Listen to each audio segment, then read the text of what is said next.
dimineții de Sami Lupu. Lectură Simona Preuteasa.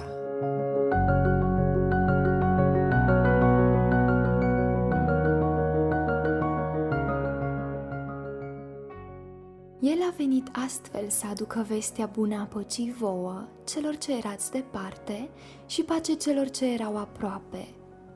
Am citat din Efeseni, capitolul 2, versetul 17. Un alt text spune: voi pune lauda pe buze. Pace, pace celui de departe și celui de aproape, zice Domnul. Da, eu îl voi tămădui.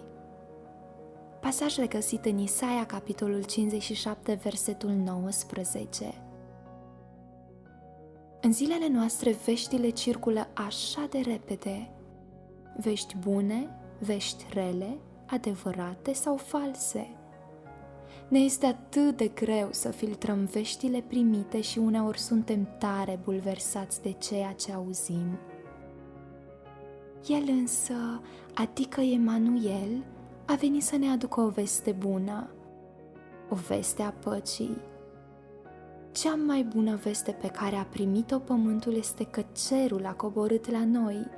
Fiul lui Dumnezeu a venit să ne aducă pace, o pace pe care omul nu o poate da.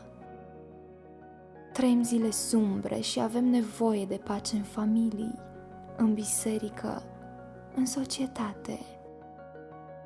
O zi plină de pacea lui Dumnezeu îți doresc.